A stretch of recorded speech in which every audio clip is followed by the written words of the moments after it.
Hey guys, this week's lab is the pendulum experiment. In it, we hope to better understand the properties of a simple pendulum. You'll be able to see how the oscillating motion changes depending on the object's mass, the length of the string, and initial angle of the pendulum. But first, we recommend some materials for the lab. In our setup, we use Play-Doh, string, a scale, which we use to weigh our pendulum, tape, a few washers, a suction cup with a hook, the tracker app, the tape meter stick and phone mount setup we used in the last couple of experiments. If you have not done so, please check out our videos on how to mount your smartphone and prepare your meter stick, as well as how to use the tracker application. These videos will be linked in the description of this video. Once you have completed all these tasks, we can get into setting up the experiment.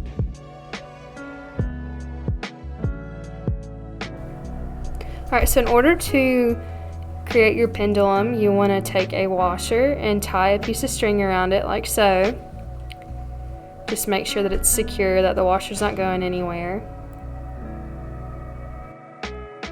Once you have your washer attached to your string, you can take your Play-Doh and form it around the washer.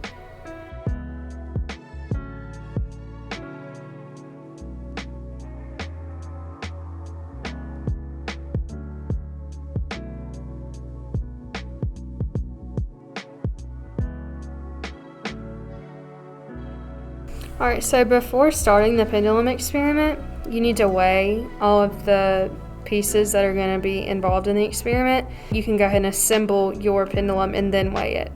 Just make sure before you start recording your videos that you record the mass of the pendulum for each trial.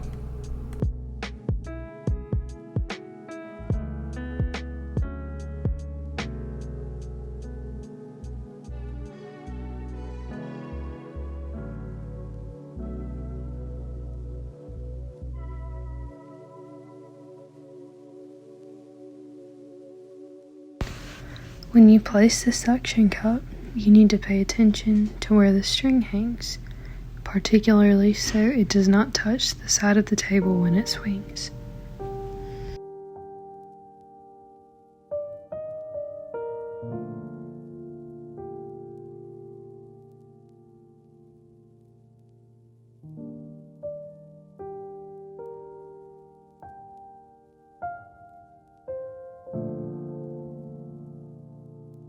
Here we see the pendulum doesn't move very much.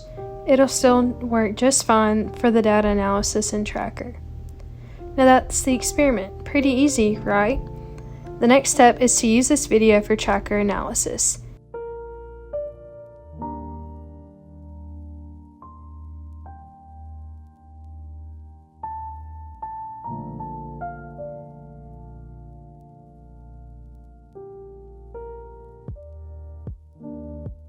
So in performing the pendulum lab, whenever you set up your pendulum, you want to make sure that when the ball or pendulum is swinging, it's parallel to the table. So if you get that perpendicular motion, then your analysis will be thrown off and your results inaccurate.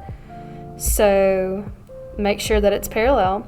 And then also before completing the experiment or performing the experiment, you want to measure the length of the string so that you can have accurate results. Also, you can unwrap or wrap the hook so that you can change the height of the pendulum from the floor or the length of the string. Just make sure that each time, whenever you change the height, you measure it and record it so that you can include that with your data analysis.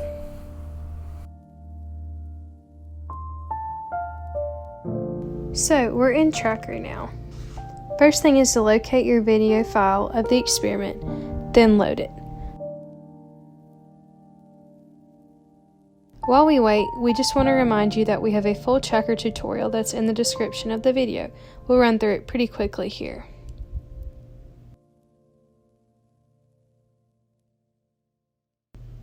So now we cut down the video to the frames that we want.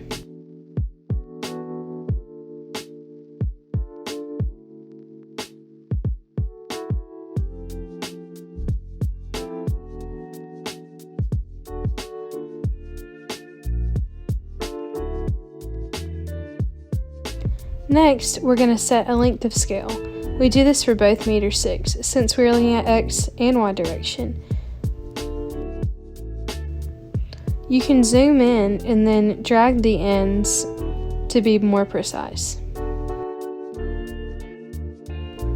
Here we did 0.4 meters vertically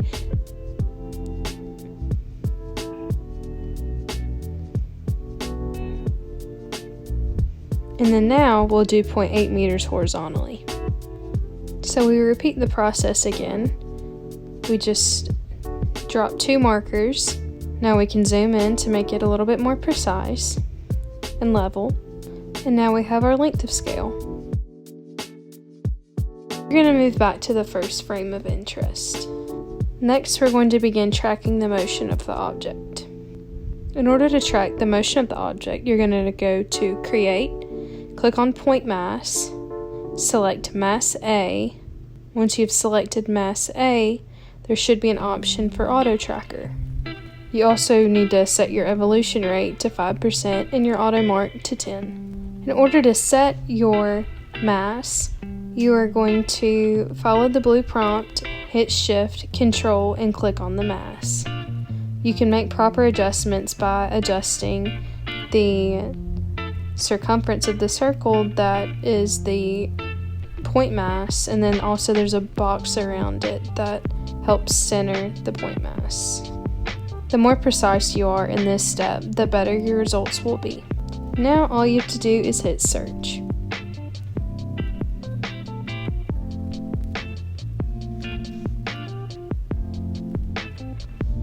So during this step depends on how many frames your video has. If you have more frames, this will take longer obviously, but the longer it takes, the more accurate the data is. So if you have more frames, that means that we can pull more data, therefore drawing better conclusions.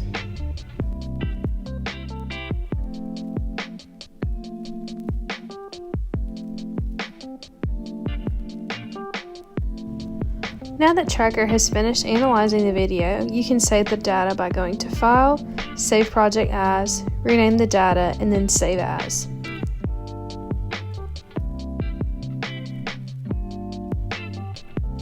There are a few potential sources of error you should look out for while performing the experiment. First off, be mindful of the placement of the pendulum string. Make sure it does not touch the table when it swings.